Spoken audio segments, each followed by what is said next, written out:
제32장. 욥이 자신을 의인으로 여김으로 그 세 사람이 말을 그치니 남종족 부스 사람 바라겔의 아들 엘리후가 화를 내니 그가 욥에게 화를 내면 욥이 하나님보다 자기가 의롭다 하며 또 세 친구에게 화를 내면 그들이 능히 대답하지 못하면서도 욥을 정죄함이라.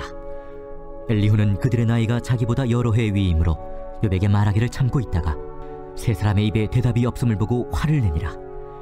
부스 사람 바라겔의 아들 엘리후가 대답하여 이르되, 나는 연소하고 당신들은 연로하므로 뒷전에서 나의 의견을 감히 내놓지 못하였노라. 내가 말하기를 나이가 많은 자가 말할 것이요 연륜이 많은 자가 지혜를 가르칠 것이라 하였노라. 그러나 사람의 속에는 영이 있고 전능자의 숨결이 사람에게 깨달음을 주시나니 어른이라고 지혜롭거나 노인이라고 정의를 깨닫는 것이 아니니라. 그러므로 내가 말하노니 내 말을 들으라. 나도 내 의견을 말하리라. 보라, 나는 당신들의 말을 기다렸노라. 당신들의 슬기와 당신들의 말에 귀 기울이고 있었노라. 내가 자세히 들은즉 당신들 가운데 욥을 꺾어 그의 말에 대답하는 자가 없도다. 당신들이 말하기를 우리가 진상을 파악했으나 그를 추궁할 자는 하나님이시요 사람이 아니라 하지 말지니라. 그가 내게 자기 이론을 제기하지 아니하였으니 나도 당신들의 이론으로 그에게 대답하지 아니하리라.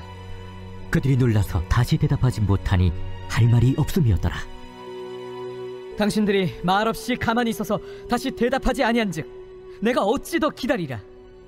나는 내 본분대로 대답하고 나도 내 의견을 보이리라. 내 속에는 말이 가득하니 내 영이 나를 압박함이니라. 보라, 내 배는 봉한 포도주통 같고 터지게 된 새 가죽 부대 같구나. 내가 말을 하여야 시원할 것이라. 내 입을 열어 대답하리라.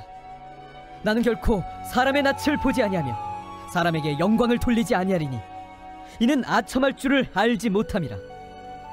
만일 그리하면 나를 지으신 이가 속히 나를 데려가시리로다.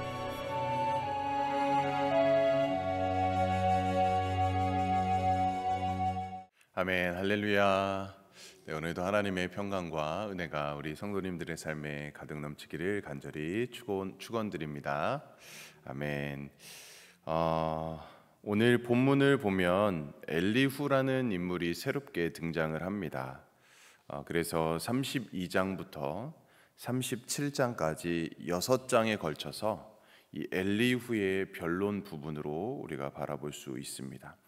엘리후의 이 설교라고도 볼 수 있습니다.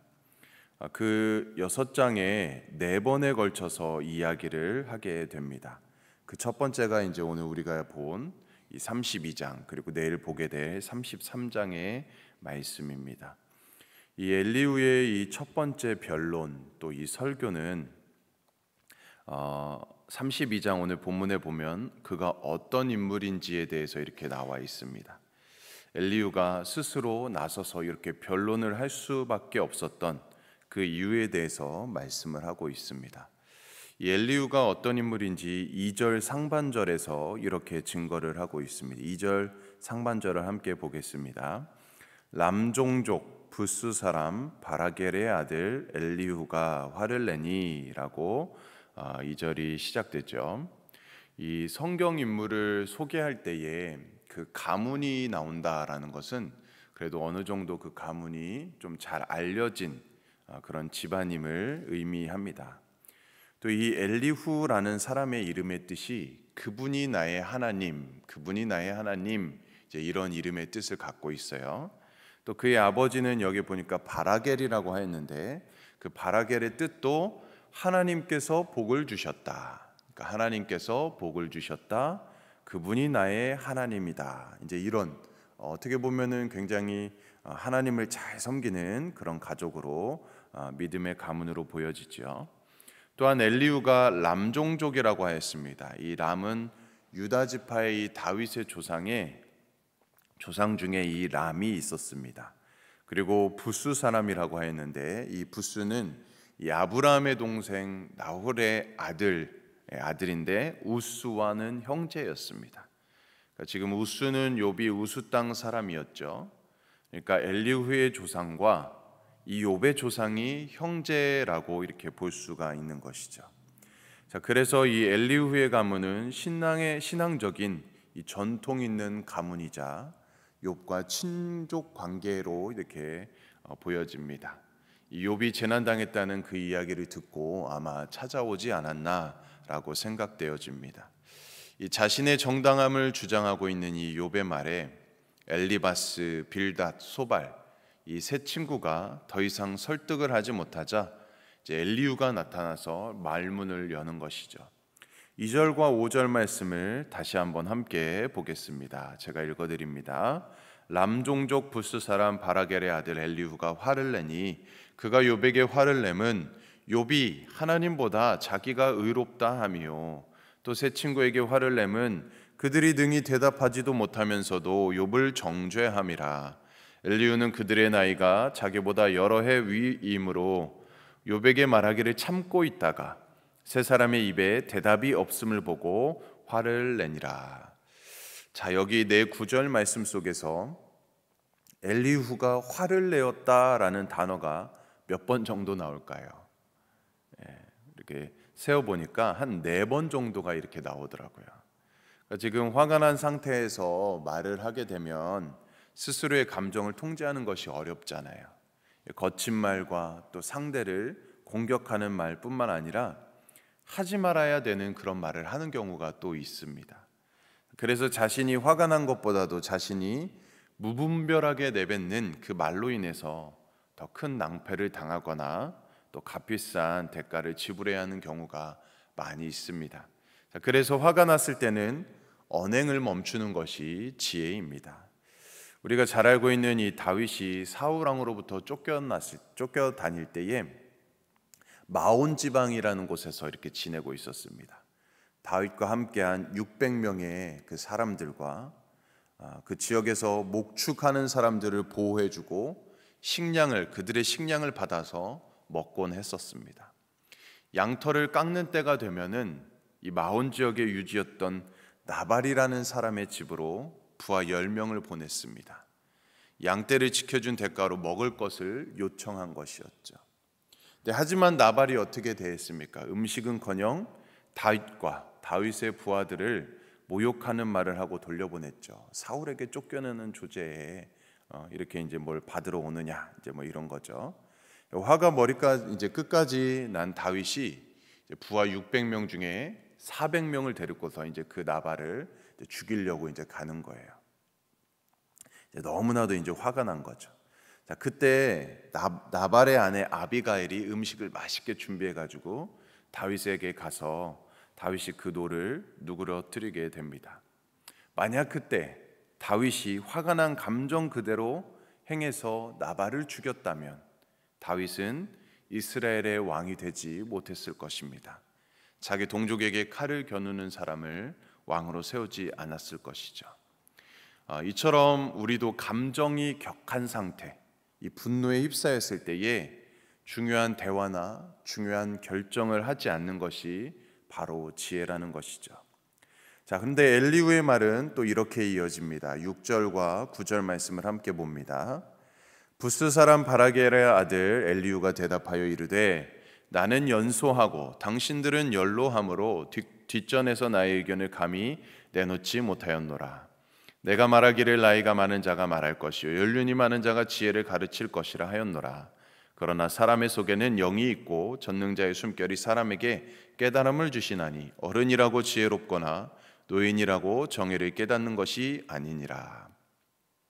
자, 엘리후는 욥과 그의 친구들이 자기보다 더 연장자였기 때문에 조용히 뒤에서 그 이야기를 듣고 있었습니다. 그런데 나름대로 이제 자기의 논리로 분석해 보았을 때 지금 모두가 다 자기가 옳다고 하는데 그런 모습들이 이제 이 사람이 자기로 하여금 이렇게 말을 꺼내게 만들었다라고 이야기하고 있는 것이죠. 실제로 우리가 삶을 살다 보면 뭐 오래 살았다고 해서 무조건 또 지혜로운 건 아니죠. 또 젊다고 해서 무조건 지혜가 없다라는 것도 아닙니다. 세상의 어리석은 범죄를 다 젊은 사람이라고 지는 것도 아니고 나이가 든 사람이 저지르는 경우도 많이 있죠. 나이가 들어가면서 어리석게 행동하는 사람들도 많이 있다라는 것입니다. 어쨌든 이 엘리후도 자신의 이 마음을 이제 이렇게 표현하고 있습니다.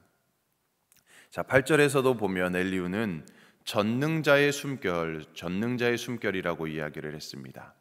그러니까 전능자의 숨결이 사람에게 깨달음을 주신다라고 말하고 있죠.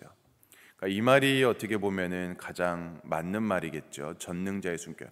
하나님께서 사람을 만드셨고 그 코에 생기를 불어넣어 주셨던 그 하나님이 가장 지혜로우신 분이다. 우리를 지혜롭게 해주시는 분이 또 전능자 하나님이시다라는 것을 잊지 않고 인정하는 것이 지혜다라는 것이죠. 그것을 이렇게 계속 엘리후가 이야기를 하고 있습니다. 계속해서 11절과 14절에서는 또 이렇게 말하고 있습니다. 보라, 나는 당신들의 말을 기다렸노라. 당신들의 슬기와 당신들의 말에 귀 기울이고 있었노라. 내가 자세히 들은즉 당신들 가운데 욥을 꺾어 그의 말에 대답하는 자가 없도다. 당신들이 말하기를 우리가 진상을 파악했으나 그를 추궁할 자는 하나님이시오. 사람이 아니라 하지 말지니라. 그가 내게 자기 이론을 제기하지 아니하였으니 나도 당신들의 이론으로 그에게 대답하지 아니하리라. 엘리후는 지금 욥의 세 친구들이 하는 말을 오랫동안 듣고 있었습니다. 그들이 욥을 굴복시키려고 생각했습니다. 하지만 세 사람 중에 누구도 욥의 말에 틀렸음을 증명하지 못했죠. 욥이 자기 변증에 제대로 답변하지 못했습니다. 자, 그래서 엘리후가 세 친구들에게 당신들은 이제 욥을 바꿀 수 있는 분은 하나님밖에 없다라고 생각하지만 내가 다르게 욥에게 답변해 보겠다라고 말하는 것이죠. 자, 엘리후는 그래서 자신이 말할 수밖에 없는 이유를 17절과 22절에서 이렇게 밝히고 있습니다. 나는 내 본분대로 대답하고 나도 내 의견을 보이리라. 내 속에는 말이 가득하니 내 영이 나를 압박함이니라. 보라, 내 배는 봉한 포도주통 같고 터지게 된 새 가죽 부대 같구나. 내가 말을 하여야 시원할 것이라. 내 입을 열어 대답하리라. 나는 결코 사람의 낯을 보지 아니하며 사람에게 영광을 돌리지 아니하리니 이는 아첨하는 줄을 알지 못함이라. 만일 그리하면 나를 지으신 이가 속히 나를 데려가시리로다. 자, 엘리후는 다시 한번 자신이 말할 수밖에 없는 그 이유를 설명하고 있습니다.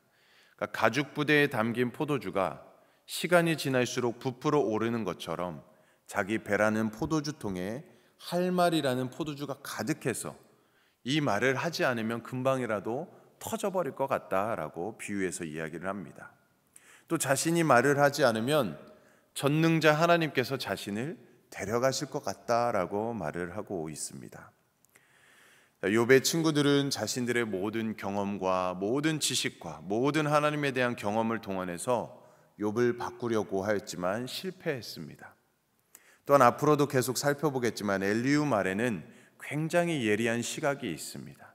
정확하게 지적하는 부분들도 있습니다. 하지만 엘리후의 말도 욥을 변화시키지는 못했다라는 것이죠. 자, 우리도 우리가 경험한 하나님, 우리가 체험한 신앙관으로 다른 사람에게 하나님의 뜻을 전하려 했을 때 잘 되지 않는 것을 보게 됩니다.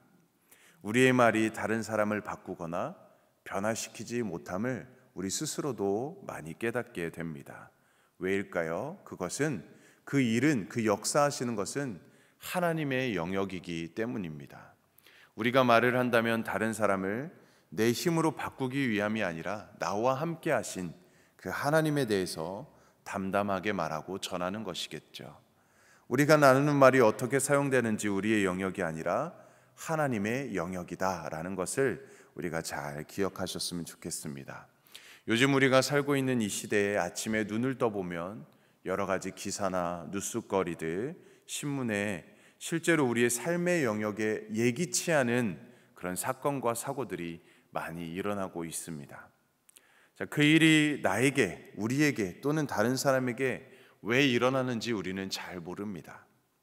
시간이 어느 정도 지나고 나서야 정리되는 사건들도 많이 있고 또 어떤 일은 아주 오랜 시간이 지나고 나서야 정리가 되고 이해가 되는 경우도 있습니다. 어느덧 9월의 마지막 날이 되었습니다. 하루가 지나면 새 달 10월을 맞이하게 됩니다.